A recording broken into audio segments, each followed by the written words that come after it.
Have you ever had this experience that you've had a great day at work, you've had meetings, you've done your sales calls, whatever it is you've been doing, and then you come home and it takes like 5 minutes and your communication skills fail miserably, and you and your partner, you're like going at each other, and you're like, what the hell happened here?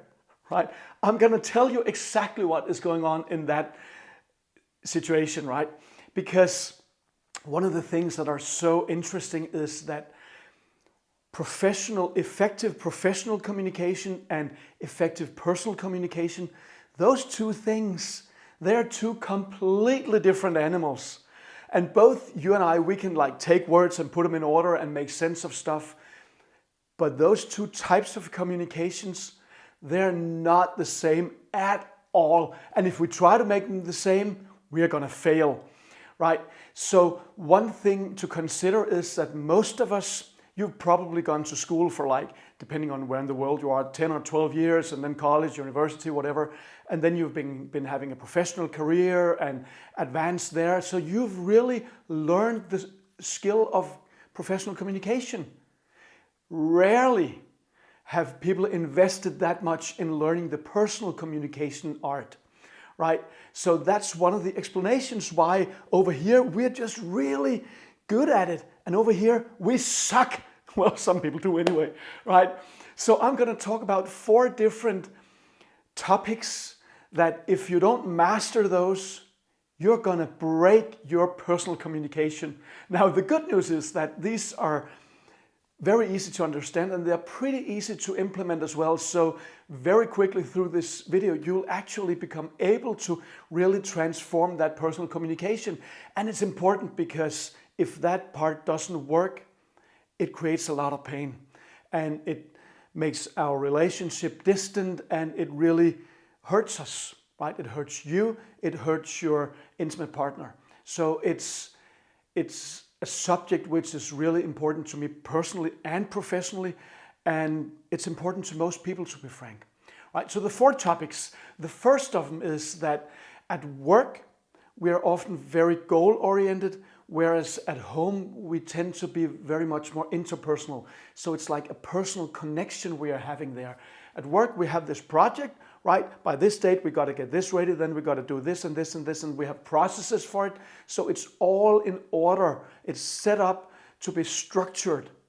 When you come home to your female partner, right, you will experience that there is a craving and there is a need to deepen the relationship by having interpersonal communication skills, right? Like empathy, like vulnerability, like curiosity, like non-judgment, like just talking about things without having a goal, which is completely different, right? So what you really need to be aware of in that setting is that over here, which is work, you can do the goal-oriented, the very, linear process, whereas over here, you need to develop skills to master the art of interpersonal connection and really make your partner, your conversational partner, feel good.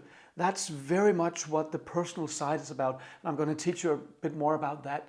So that's the first thing, that if we don't recognize and take that into account, we're going to fail. The second thing is doing versus being. Over here at work, it's so easy, man.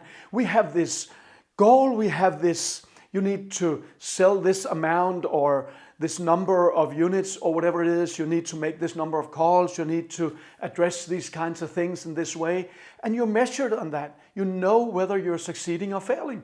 So over here, it's easy, right? You just have to do the stuff you've been asked to and you're a success. Over here, you have to be something. You have to not pretend to be something, but it's very much your being, your ability to be present, your ability to be understanding, your ability to create some kind of emotional bond that you're measured on. Because let's just face it, we measure our partner's ability to meet our needs. But the thing is, over here, you know what the milestone is. You know which criteria you have to meet, and you know when you meet that criteria. Over here, in most relationships, you don't. right? There's all these things going around. You don't know what it is you're supposed to be, right? So that's a major difference, right?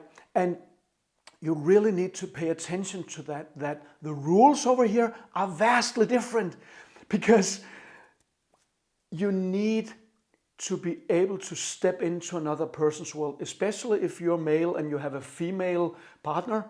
You really need to be able to enter her world and understand what she's talking about, what she's feeling.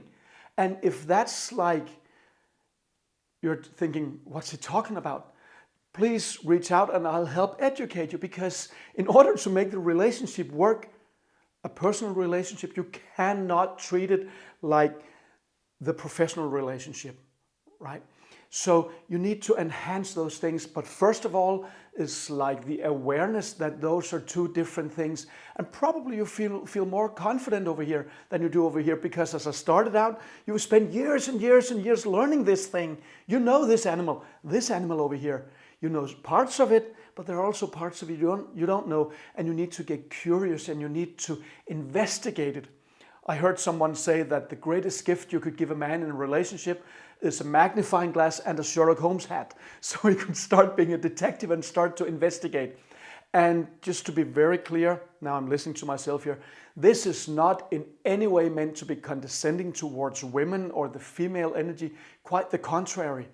I really want to emphasize these differences, and I'm going to get back to those, in order for everybody to feel good about it. We need to talk about what's different. And I know that you may, and some people may find this, no, we are just the same and we are alike, and all that talk which is going on in society now. We're not. We are totally different, right? Listen, just a very short example.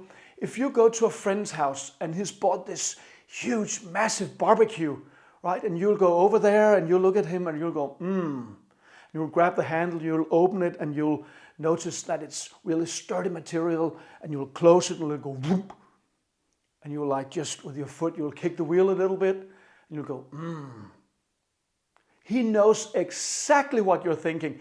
You're thinking, this is a brilliant piece of work. It's quality. I know it's been expensive. I wish I could have one also. Whereas the female people around, they'll be looking at you like, are they Neanderthals, or what is going on here? Why aren't they communicating? You are communicating, just in a different language. We are different, right?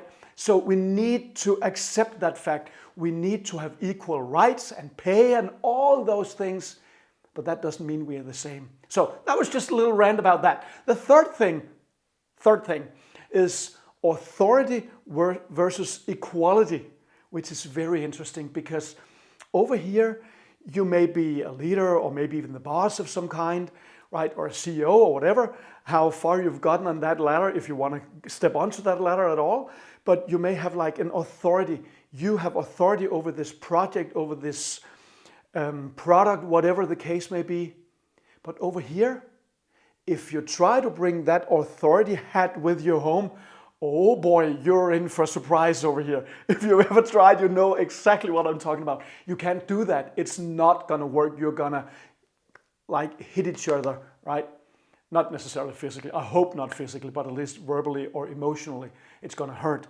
So you really need to be aware of that. If you have a level of authority in your professional life, you gotta leave that behind when you go out the door, so that when you enter here, you're equal, right?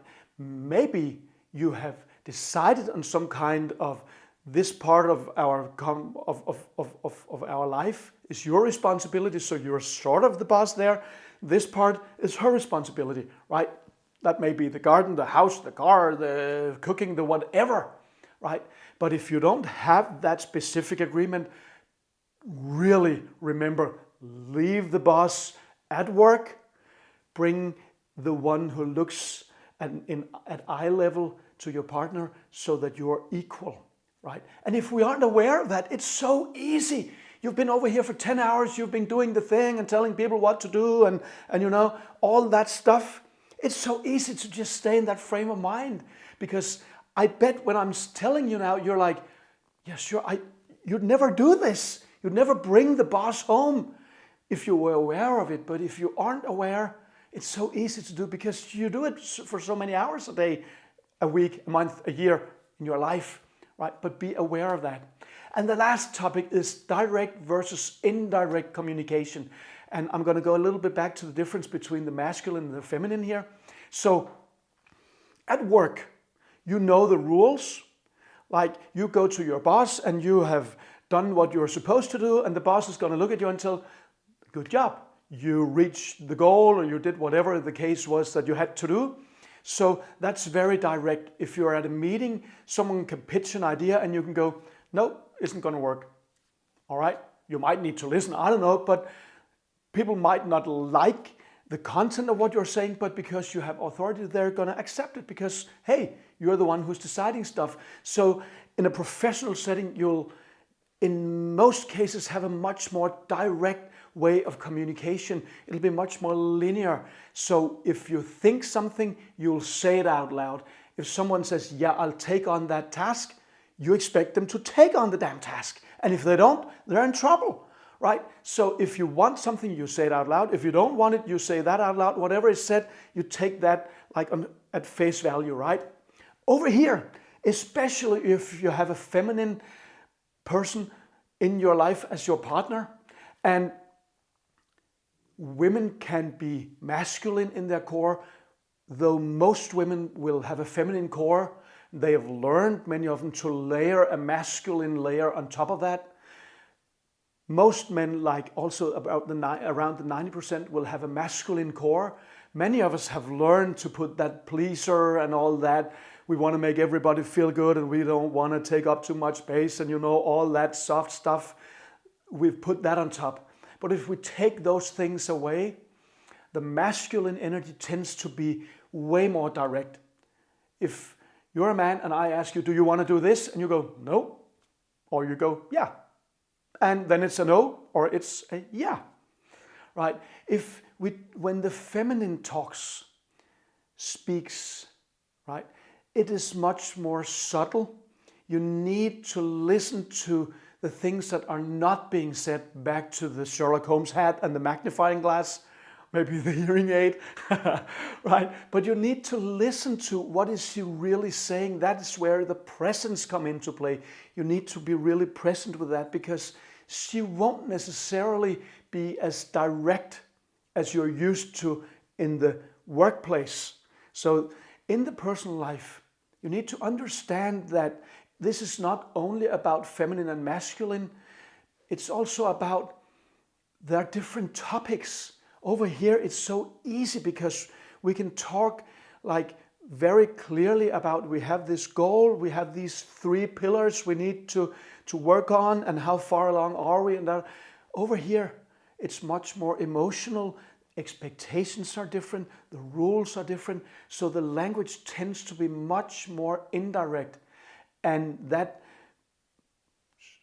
being indirect is enhanced when it involves a feminine part, right? And again, not to be condescending, not to make anybody right or wrong or anything. I'm just pointing out the differences there are, right? So be aware of that, and you really need to change from that very direct sort of communication to the much more subtle communication over here.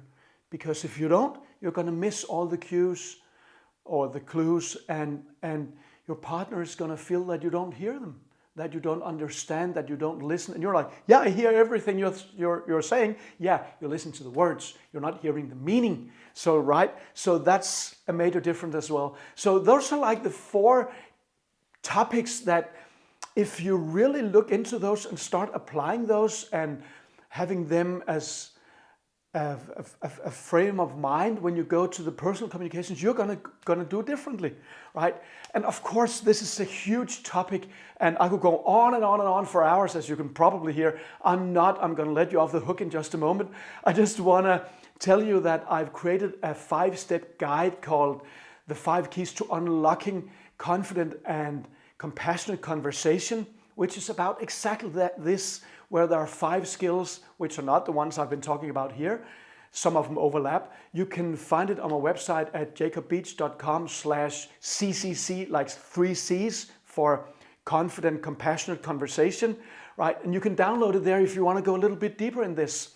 So that's about it for now. I'd love for you to comment underneath this video or send me a message on social media or an email.